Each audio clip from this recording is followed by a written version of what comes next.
कोशिश करी, बातचीत की भी कोशिश करी। मेरी यही मांग थी कि जे किसानों के हित में कोई बिल लाया जा रहा है तो ये ज़रूरी है कि जिसके लिए ये हित में ला रहा है उसको ये लगे कि ये मेरे हित में है, मेरे भले के लिए, मेरे नुकसान के लिए नहीं। लेकिन पिछले कई महीनों से बहुत सारे किसान संगठन, बहुत सारे आम किसान, बच्चों से लेकर बूढ़ों तक कोरोना की महामारी के डर के बावजूद सड़कों पे इसलिए उतरे हुए हैं क्योंकि उन्हें लगा कि इस बिल के आने से उनका भविष्य बिल्कुल खत्म हो जाएगा। पूंजीपतियों के हाथ में उनकी जमीनें, उनकी आमदन आने के बाद वो बिल्कुल एक नौकर की तरह बन के रह जाएंगे, जिस करके वो सड़कों पे उतरे हुए हैं। मैंने अपनी तरफ से पूरी कोशिश करी कि जब मेरे मंत्रालय में कमेंट्स के लिए आया तब भी, हालांकि मुझे इंडस्ट्री, फूड प्रोसेसिंग इंडस्ट्रीज की तरफ से कमेंट्स देने थे, लेकिन मैं उधर भी लिखा कि स्टेक होल्डर्स को कंसल्ट करना जरूरी है क्योंकि उनके मन में आशंकाएं हैं और स्टेट गवर्नमेंट्स को ऑन बोर्ड लेना भी जरूरी है।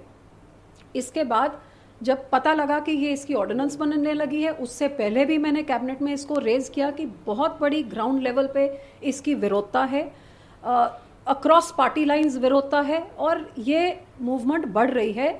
इस ऑर्डिनेंस को लाने से पहले उनसे बातचीत करके उनको भरोसे में लिया जाए। इसके बावजूद एक टेबल आइटम में आया, जब टेबल आइटम कैबिनेट में आया उस टाइम भी मैंने यही शंकाएं रेज करी और उसके बाद जो रिएक्शन हुआ वो रिएक्शन भी लगातार मैं हर लेवल पे, सारी प्रेस की कटिंग, सारी वीडियो रिकॉर्डिंग में हर एक लेवल पे मैं देती रही और अपनी तरफ से हमने पार्टी में भी कोशिश करी लोगों को भरोसा देने की कि ऐसा इसमें कुछ नहीं है जिससे आपको लगता है। यहाँ तक कि सब, मेरे घर का तो रोज ही घेराव होता था, सब हमारी पार्टी ने हर एक संगठन से, किसानों से बात की कि इस ऑर्डिनेंस में आप बताइए वो कौन सी पंक्ति निकालनी है या कौन सी लगानी है, हम अपनी सरकार पे दबाव डालेंगे। तोमर साहब की उनके साथ मुलाकात, वीडियो कॉन्फ्रेंसिंग, हर एक चीज कराने के बाद जब उनके मन में सिर्फ शब्दों से कोई उनकी शंका दूर नहीं हुई तो मेरा ये कहना था कि जिसके भले के लिए आप लेके आ रहे हैं, जब उसको वो विरोधी समझ रहा, आप ऐसा बिल ना लेके आए, उनको भरोसे में लेके आए। लेकिन दुख जरूर हुआ कि पार्लियामेंट में बिल उसी ऑर्डिनेंस के तरीके में आया, बिना कोई संशोधन के, बिना कोई किसानों के साथ बातचीत करे।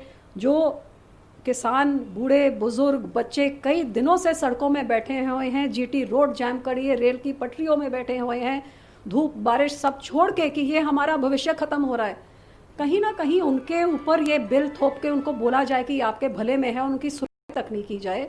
ये मेरी ज़मीर को मंजूर नहीं था कि मेरी पार्टी इसका विरोध करे, लेकिन मैं उस सरकार का हिस्सा बनूं जो एक किसान विरोधी बिल माना जाए, जिस करके मैंने अपने पद से इस्तीफा देके इस बिल के विरोध में मैंने अपनी वोट डाली। देखिए, राजनीति तो फिर इसका मतलब सारी पार्टियों ने जिन्होंने विरोध किया वो सभी राजनीति कर रहे हैं।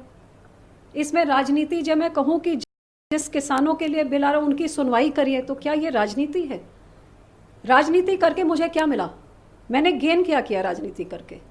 आज मैंने सिर्फ जिन लोगों ने चुन के मुझे उधर भेजा है, मैंने उनके लिए ये इंसाफ मांगा कि उनकी शंकाओं को आप दूर करके तब आप ये बिल लेके आइए। इसमें राजनीति क्या है? तो अमरिंदर सिंह मुझे इतना ही बता दें कि इधर जिसका उन्होंने विरोध किया है ऑर्डिनेंस का, वो 2017 के उनके मैनिफेस्टो में यही 3 चीजें लिखी हैं कि यही 3 चीजें पंजाब में आते सार लागू होंगी। और जहां कैप्टन अमरिंदर सिंह ने अपने मैनिफेस्टो के हर एक वादे से पीछे हटे हैं, लेकिन 2017 के 3 महीने के अंदर ये एक्ट विधानसभा में लाके उन्होंने लागू करा और आज भी लागू है। तो आप मुझे बताइए कि नाटक स्टेट में आप लागू करें और सेंटर में विरोध करें, आप इसको नाटक कहते हैं? आप जो चीफ मिनिस्टर्स की मीटिंग होती है सेंट्रल गवर्नमेंट के साथ इस मुद्दे के बारे, उधर आप कनकर करें, आप अटेंड करें और कनकर करें। ये मंत्री साहब ने आप लोकसभा में बोला, मिनट्स ऑफ द मीटिंग में ये दर्ज है। आपके वित्त मंत्री नीति आयोग के लिए बॉम्बे तक मीटिंग में जाएं और वहां तक कुछ नहीं बोले। ये नाटक है कि इधर अंदर कुछ और बोलें, लेकिन मिनट्स ऑफ द मीटिंग में एज चीफ मिनिस्टर आप इसका विरोध ना करें। विरोध कैसे कर सकते हैं जब आपके 2019 के नेशनल मैनिफेस्टो में भी लिखा है हम ये करेंगे, 2017 के स्टेट मैनिफेस्टो में भी लिखा है हम करेंगे, और स्टेट में आपने कर भी दिया। स्टेट में एक्ट को रद्द ना करें, ऑर्डिनेंस के खिलाफ आप बोले, और जब वोट होती है तो आपके पूरा कांग्रेस वॉकआउट कर जाए अपनी BCD टीम्स के साथ। नाटक ये है कि हम किसानों के साथ खड़े होके अपनों का हमने विरोध किया कि ये सही नहीं है। कौन सा नाटक है, ये लोग फैसला करें। देखिए, हमारा सिर्फ यहीं तक बार बार कोशिश, मेरी या हमारे प्रधान सुखबीर सिंह बादल की, हमारे पार्टी मेंबर्स की सिर्फ इतनी थी कि जे पंजाब के किसान, और हम एक किसानी सूबा हैं, हमारे राज्य में 99% नहीं तो 100% सब किसान से जुड़े हुए हैं। जे दुकानदार है उसकी दुकानदारी भी किसान पे निर्भर है, जे आड़तिया है, जे व्यापार है, वो सब किसान पे निर्भर हैं। एक किसान ही नहीं, उसके साथ मजदूर जुड़े हुए हैं, उसके साथ आड़तिया जुड़ा हुआ है, उसके साथ दुकानदार जुड़ा, पूरी इकोनॉमी किसानी पे चलती है। जे ये किसानों को लग रहा है हमारा एग्जिस्टिंग ढांचा हिल के प्राइवेट प्लेयर्स आके हमारा भविष्य नष्ट कर देंगे, जिस करके वो सड़कों पे उतरे हुए हैं, तो क्या इनकी सुनवाई नहीं होनी चाहिए? इनकी शंकाएं दूर नहीं होनी चाहिए? क्या कुछ उस बिल में ऐसे प्रावधान नहीं होने चाहिए जिससे ये एजिटेशन थमे? क्या ये समय है कि देश में किसानों का एजिटेशन हो? और सिर्फ मैंने नहीं, बहुत सारी पार्टियों ने इसका किया, और ये एजिटेशन सिर्फ पंजाब में नहीं, हरियाणा में, राजस्थान में, यूपी में, महाराष्ट्र में, कई राज्यों। मैंने कल अपने साउथ इंडियन एमपी से बात करी, उधर भी किसानों का विरोध है। तो जो उनके फायदे का बिल लेके आ रहे हैं, कम से कम उनको तो फायदा नजर आए। और ये मुझे दुख इस बात का कि आप इसको कहे कि ये राजनीति है।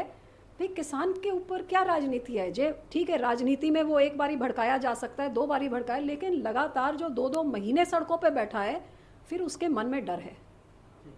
ये पार्टी के फैसले होते हैं, मेरे फैसले नहीं है। ये पार्टी बैठेगी और इसका फैसला भविष्य का करेगी। देखिए, जब तक किसानों की शंकाएं दूर नहीं होती, तब तक तो आगे कुछ आगे के बारे में सोचने का मतलब ही नहीं है।